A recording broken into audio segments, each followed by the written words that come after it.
Everybody, this is Jim at SP500chart.com using time-honored techniques to understand modern markets, featuring daily technical analysis videos of the S&P 500 index. We're going to look at the chart today. Before we do so, I just have to remind you, as always, that the website and this video are for educational purposes only.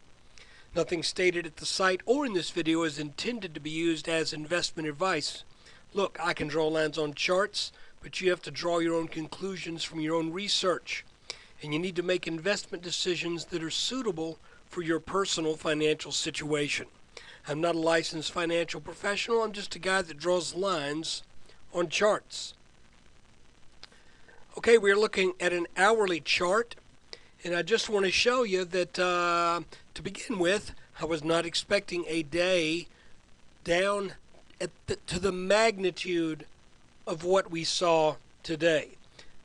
A down day was certainly within the scope of the radar, but a gap down of nearly, let's see here, call it 1362 to 1338, a 24-point, call it an almost 2%, not quite, probably more like 1.8% gap down.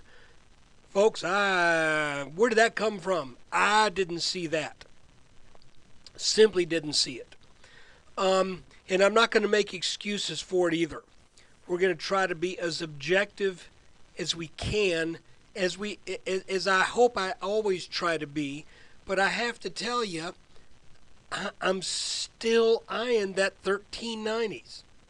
And I'm having a hard time accepting that not one, but two inverted head and shoulders patterns could point us to 1390, and we don't get there. Because typically one pattern tells you with 75 to 80% completion, you're going to get there. You're going to make that minimum. So I'm having a little bit of a hard time seeing this. Basically what happened today was we gapped down underneath the neckline of this small pattern, and then it looks like maybe trying to rally back a little bit. But you got, guys, what do you have to be open to? You have to be open to this formation that took place today as a bear flag. So we're going to mark it as something to keep our eyes on. Now, there's good news. If it's not a bear flag, then maybe we don't break this bottom line here, and maybe we don't get down into the 1330s. But I think we have to look at it for what these patterns typically do, and the tendency is after these form, after a large move down, there is a recovery that often takes place in a little channel, and that recovery usually peters out, and then you set up for another down leg. If that is the case, then I would think that a return to this green line down here would not be out of the question. And to be honest with you, the way the markets have been reacting here for the past, well, today, to be honest with you, today's move. let me just tell you, it was today's move that has led me to reconsider, to a small degree, the ability of this pattern to make that 1390. But I can't quite give up hope on it, because if we were to get a back test on this line right here, there we are. We're up there. If we were to get a nice couple of days tomorrow and Wednesday, we could easily get up to that line and complete our back test and then do whatever the markets are going to do. But right now, what I see as a potential reason for this bounce, if we take a look, I know we've been drawing this orange line over some major bottoms here, And we are now, this is the second time we've gone under that line. And if you made this line right here, between this bottom and this bottom, you could say, well, this is the third time we've gone under that line. And so it's kind of hard to know exactly where this guy belongs. So I'm just going to keep it here because that's where it's been.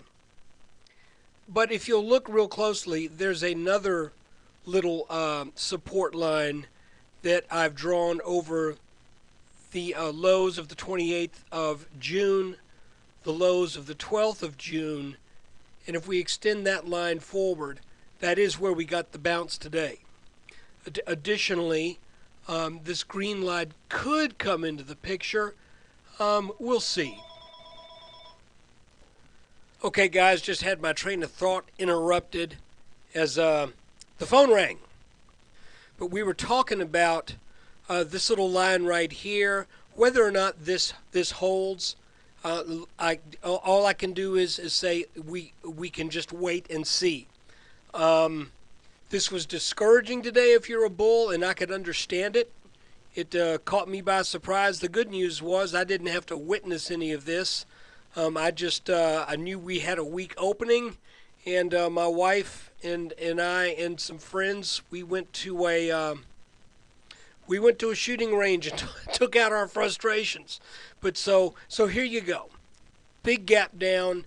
Let's keep an eye on this to see if this is a legitimate bounce on this bottom like we had back here, because we had a little gap down here, or is this a bear flag? We will know tomorrow if this is serving up another bear flag formation, or whether this is a legit bounce that is going to rally on up and get a back test up here.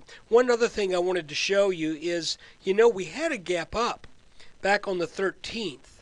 And again, I'm not a big believer in in any kind of necessity for a gap to fill. But you can see that where we started to bounce today, right here, was also right about the same area where some people were caught flat-footed on that gap up. So that could potentially be another reason to expect or possibly to explain why this bounce took place at this location. I tend to go with this trend line as the reason.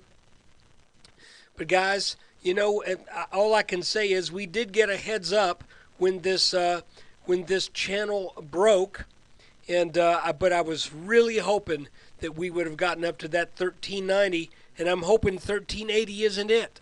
So let's see if we can surpass that, get on up to 1389, 1390, something like that this week. And if we can do that, then I think we have every reason to look for signs of some weakness. Because really, if you look at the chart here,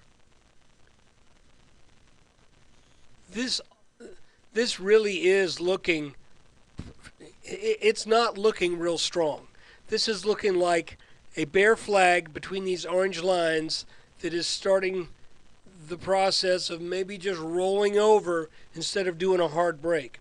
But again, I'm going to give this 1390 idea one more chance. If it doesn't make it, the good news is I'm like 70% cash right now. And actually, a couple of the stocks that I have negative betas. So if we go into a tailspin, I may actually do okay. But look, that's it for today. Thank you for taking time out of your day to watch this.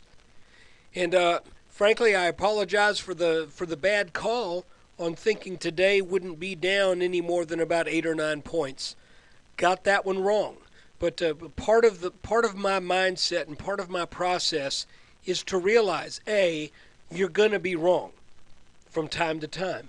At least 25% of the time, you're going to be wrong.